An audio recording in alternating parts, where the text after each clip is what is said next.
Professor, the Honorable Henry Lowe has received 6 patents from the U.S. Patent Office in the last 3 years alone. He tells us how on Profile. Welcome, I'm Ian Boyne.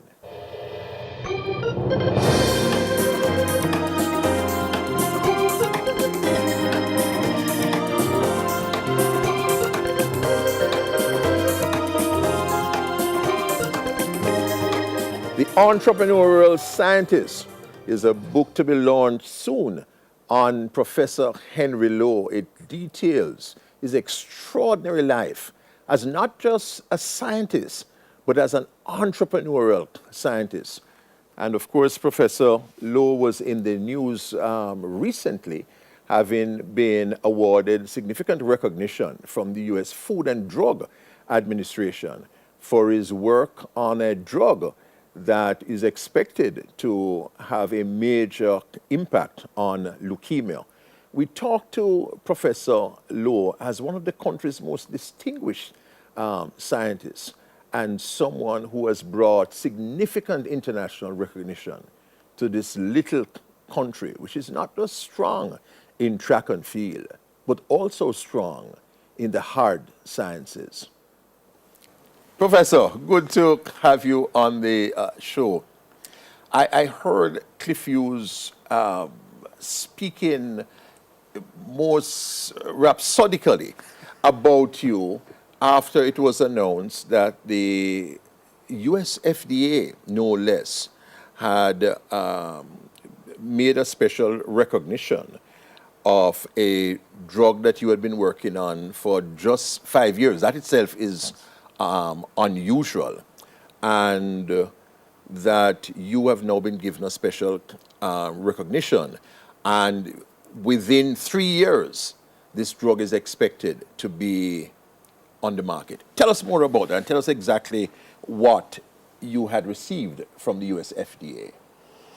Well, it is called an orphan drug designation, which is a special recognition. But let me try to explain orphan drug.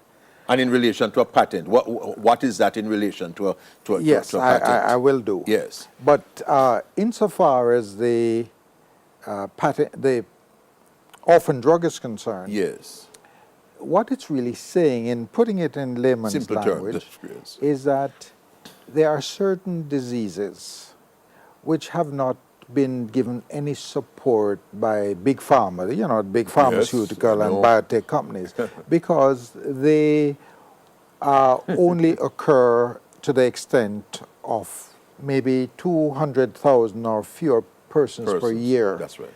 And therefore, it's not in economic interest it's not of economic. big pharma to do a lot of research. So nobody owns it, nobody care about it, so they call it orphan.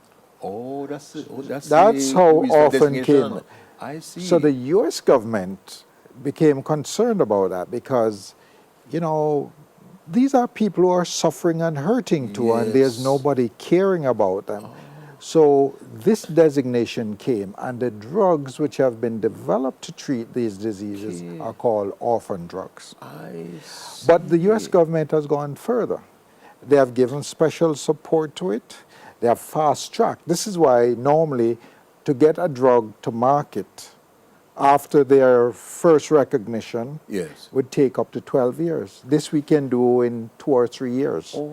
So they assist in as far as possible, because these are usually very deadly diseases, but there's not enough put in to develop drugs for these. So when you get into this, you're in a special class.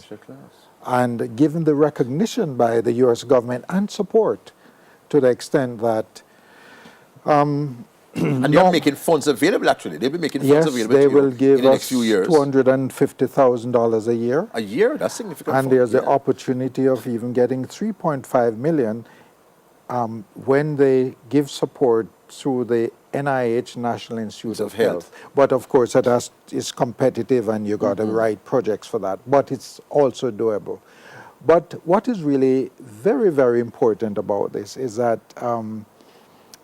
it's not too many persons who managed to get this designation and the speed and of action and so on. So it's something we are very proud of. My team is only 5 PhD researchers, when to get there, many other companies have a team of 30, 40 PhDs. Is that so? So, and what I want to say and be very proud about, we have 3 labs, one based at the University of the West Indies, thanks to Professor Archie MacDonald, who is the principal. He helped to put it there. And with the hope that, you know, we can help to support and influence R&D in drug development.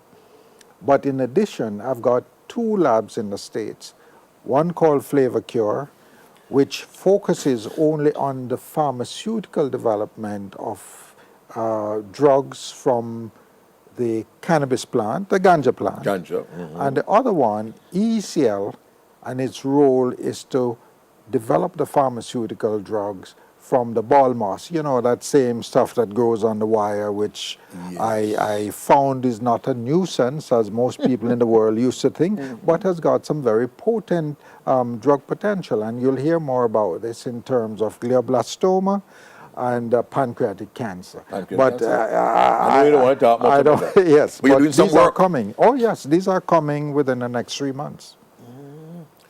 So there are yet more significant areas of research and drugs to result from them that you are undertaking. Oh, yes. You know, we have what is called a drug pipeline, and the only thing that's slowing us down is money. Once we can get the finance, because drug research and development is very expensive. Enormously expensive. And that's what the impediment is. And if we can find a way of overcoming this, I think money for this country would not be a problem. And Professor Lowe, you are not slowing down at all. You are not a very young man. I say it proudly, 78 years old. 78. Tender, yes. Yes. And you're still pushing hard. You've had so many careers in one. I know of no one else who has risen to the top of the public sector, your permanent secretary, top of the corporate world. You're a president of Blue Cross. You have run your own companies for years. You've been involved in academic work life as a professor and as a research scientist. So many things that you have done. And you were an underachieving boy when you left Calabar. Yes, yes. What happened? What made the difference? Well, you know, focus is important in life. You can follow the crowd and get lost or lose your way. Yes. Or you can focus and go where you want to be. From I was a child, I used to say I wanted to be a scientist. But I didn't even know really what science was about. But I knew that's where I wanted to go. And having lost my way towards the end of 5 years at Calabar, and I was basically going to have to repeat 5th form. Yes. And you know this thing in school those days, you can't let the juniors come up and catch up with you. So I said the best thing is really to get a transfer. And the story about how Mr. Powell at Excelsior grilled me before, I had to wait 5 days at his office before he would even see me. And he was so impressed that I came every day, same time, leave in the afternoon. He said, "You're determined and I'm going to give you a chance. But guess what? You can't do science here because we haven't got science at 6th form. So you'll have to go and do things like economics and so on," which I'm glad I did actually because it helps me now. Yes. And then I started a 6th form science group with 5 other students, and I was a leader. But we had teachers who could teach 6th form science, but they weren't doing it. And I led the group, and in 1 year, I got what would have been 2 years' work accomplished. I got a scholarship, did so well, got a scholarship to UWI, and the rest is history. Wow. And he has written a book on his life entitled simply, "It Can Be Done." And his life demonstrates that. Professor Henry Lowe, We take our first break on Profile.